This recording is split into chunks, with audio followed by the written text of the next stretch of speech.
Hey everybody, welcome back to Equinox of Thrash. I'm your host Bruce, and today we're talking about albums that I think are not that good, even after I've heard them multiple times or a lot of times. The criteria here is that I've heard each of these albums at least 6 times, even if I skipped like a track or so, maybe 2 tracks at most. Kind of depends on the album here, because one of them we're talking about, I can't really skip the tracks. But yeah, we've got 5 albums today that we're going to talk about.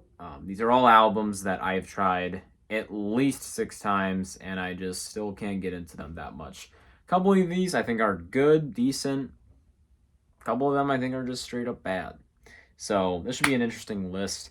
Before we get into that list, though, how about we talk about some new CD finds, guys? I haven't bought CDs in a while, and I was just at my favorite CD store, and they had a lot of nice new stuff. But looked on the used rack before leaving, and I decided to pick up these just because good prices and great albums.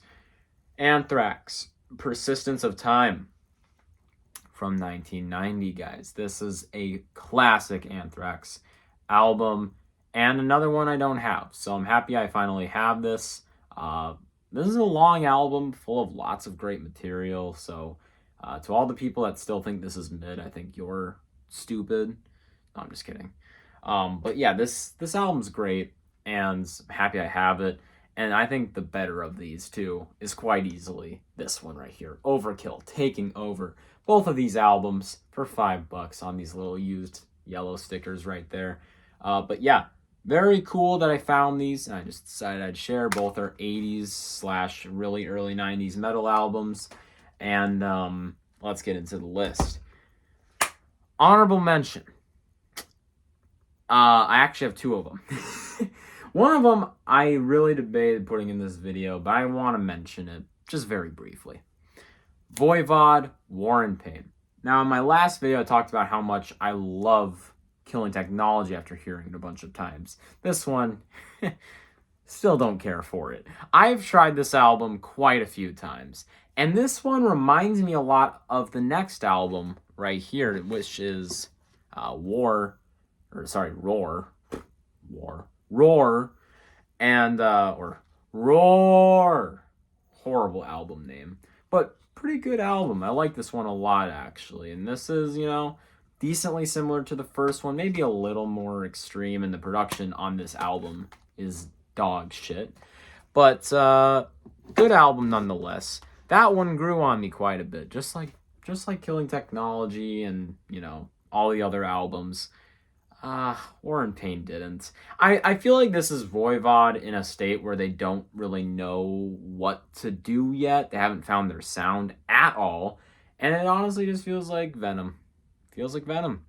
But not that great. Is it decent? Yes. I won't hold that against them. It's a decent album. I have no issue listening to it, but it's like, why would I ever pick this one up when I can listen to any of the other stuff from the 80s or even early 90s? I think a lot of their early 90s stuff's pretty great. So, yeah. War and Pain is my first honorable mention. Second honorable mention is the Black Album by Metallica. Now, this is a controversial album for sure. I feel like compared to the first 4 albums, this one is just straight up bad. But on its own terms, because it's just so different, it's almost more of a hard rock album than metal. I will say it's just not that good. I'd say it's okay. There's a couple songs that stand out to me. I do like Enter Sandman, but I've heard it way too many times, and the solo in that song is overrated. Plus, I don't really like the big build-up part. That shit just, ugh. It's just annoying nowadays. It's headache-inducing. Wherever I May Roam, horrible solo. I don't know what the fuck people smoke when they say that that's one of the best Kirk Hammett solos. I mean, the dude's not even that great at soloing. So when it's literally just whammying and fucking wah pedals, I don't know, guys. It's not one that I care for that much. And honestly, I feel like the one song that I really truly like quite a bit on this album, kind of doesn't hit the same as it used to, but I'll still say I like it because why not? And that's Sad But True. Sad But True, super heavy, almost Pantera-y. So that's a good song. A lot of this album, not huge on. Nothing Else Matters is decent. The back half of this album is pretty forgettable. So yeah, big honorable mentions there. Now let's get into my top 5. So, number 5, I want to come out, honestly, I just want to come out all guns blazing. You know what I mean? I'm going to say Motorhead's debut. Debut album. It was self-titled. I've heard this album numerous times trying to get into it. And what can I say? The song Motorhead, it's classic. The song Iron Horse, I don't know why people overlook that song. I love that song. Decently slow, too. It's not like your typical Iron Maiden, Megadeth. And Megadeth, fuck, Motorhead. Motorhead. Talking about Motorhead here. Honestly, Motorhead as an album, self-titled, of course, is, very short. Apparently a lot of this album is just covers anyway. And my God, dude, production is fucking horrible. It doesn't even sound like they're trying to make it sound bad. It's just bad. And I don't like when production is fuzzy as shit and you can barely hear it, like Bathory debut or a lot of first wave black metal stuff. I just honestly I feel like what kills this album the most is the fact that they literally got better as soon as the second album came out. So, I'll say this.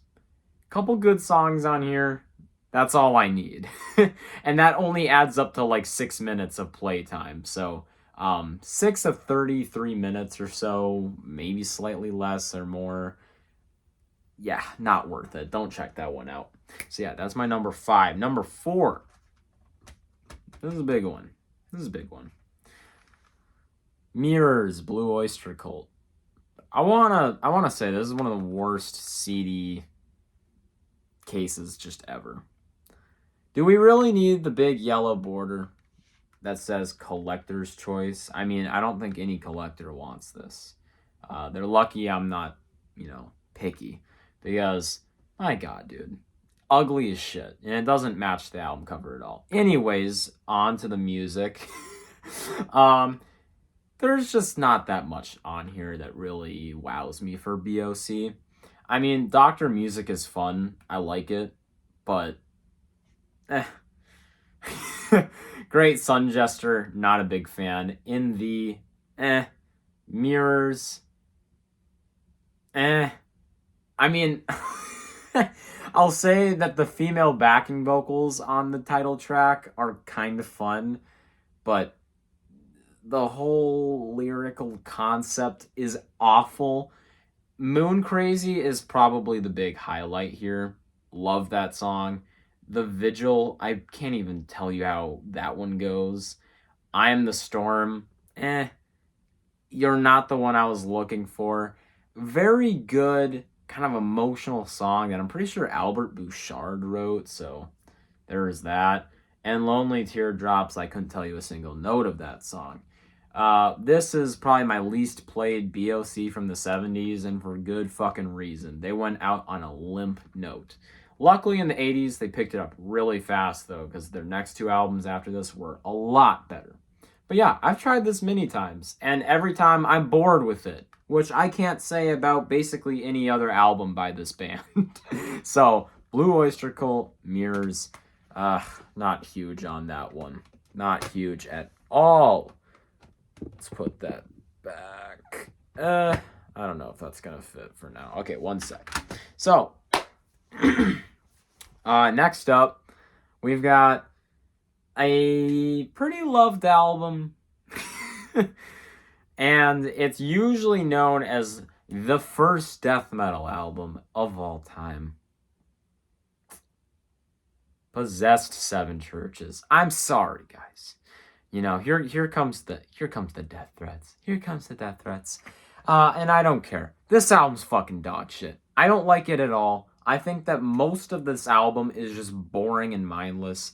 Honestly, I think it's hilarious how there's only 2 real songs that people actually mention on this album when glazing it. I respect album glaze quite a bit. You could literally glaze the worst album I've ever heard. And as long as you bring up some tunes, dude, what can I say? I can't blame you. You definitely know your music, and I'm not going to argue with you. You clearly like it.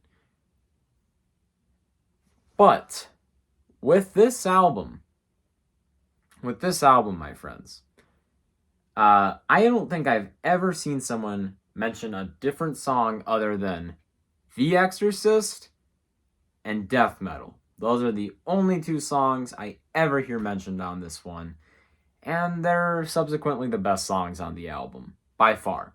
Actually, it's the only thing keeping this from a negative score. It's like a 4 out of 10. It's not a good album. A lot of this album sucks. The vocals are horrible. The drumming's bad. The guitar riffs are tremolo-y as fuck. And I don't really like the production. I'd say the production on the second album's better. Also more thrashy on the second album. But, bias aside, I will say this album, has hints of death metal, but I think most of it just comes from the vocals. I don't really see how any of this music sounds like death metal. Like, at all. Just sounds boring. It's a boring fucking album, and it's short, too. So, yeah. That's my number... 3 spot, I believe? Okay. I'm trying to make sure I have all my stuff together. Next up...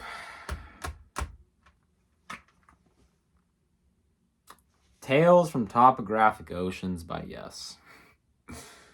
This album, you're probably gonna... someone's gonna comment down below. How the fuck have you heard this album 6 times, friends? Please don't comment that. Because truly, I kinda haven't. Because I have done a thing with this album a lot. And this is why I'm including it, but it technically breaks the rule slightly. I have heard either the half, like the first half, or the second half multiple times just by itself. And I've heard the album as a whole 3 times. I remember it 3 times, and I heard it damn near back to back. I heard it twice back to back, and the 3rd time was later in the same fucking day. The other 3 times I've heard this album, basically, was just splitting it in half. Because this album is long as shit. There is 4 tracks. Here, I'll just show it there. 4 tracks, and they're all epic length. This was Yes basically trying to break any sort of boundaries they could, and it's pointless, right? This is sandwiched between a lot of their best albums, actually sandwiched right between probably their 2 best albums, arguably, Close to the Edge and Fragile. But, yeah, double disc album. Really great album cover, probably their best. Cool name. Revealing Science of God is a good song. The rest of this is just really dumb. Probably the worst part about this album is Ritual. It's just weird as shit. And it's also the longest song I'm noticing. But yeah, I've heard this album a decent amount, and it's just not worth it. Not huge on this one at all, but sometimes I can get down to some Revealing Science of God. But yeah, as a whole, this is pretty rough. Let's see here. I wanna kind of introduce my number 1 in a way where you'll kind of understand where I'm coming from, because this album is one that I don't think anyone tries very much. But I got into this band a long time ago. I actually saw them live. It was my first actual metal concert, and that's Judas Priest. And, you know, your minds are probably, what album is going to talk about? Well, you know, there's a couple that I could have talked about. Definitely. Ram It Down. Ram It Down for sure. Big one, Rockarola. Tried that album a shitload of times. And I've also tried kind of getting into Point of Entry, which I haven't heard it more than 3 times. Definitely not. But none of those albums really compare to this one, and that is Turbo. Turbo, my friends, right after my 2 favorite Priest albums, from the 80s, I mean. You know, Screaming for Vengeance, Defenders of the Faith. I mean, this is awesome Priest material. This is way heavier than their 70s stuff. I love their 70s stuff way more than their 80s stuff. So, liking these albums is great. You know, way better than fucking British Steel, Point of Entry. Definitely better than Ram It Down, but we're not even putting that in the conversation. This is right after these 2 albums. And it is just completely different vibe-wise. It has a similar album cover. It's made by the same guy, I believe. But it's just so much fucking worse in every way possible. There's so much cheese. The song Turbo Lover is good, I'll admit it. It's a fun one. And I kind of like Solar Angels, unless that's the wrong album. I'm trying to even remember what's on this one. I think Solar Angels might be on Point of Entry. But, oh, dude, Parental Guidance is rough. That is a rough tune, guys. That is, oof. You know, that's a skip right there. That is a definite skip. There's also that fucking, what is that one called? Dude, honestly, I'm not even gonna pinpoint what songs are bad and why they're bad. This whole album is just rough. And I actually, you know, it's grown on me slightly, but I can't say I like it. I really can't.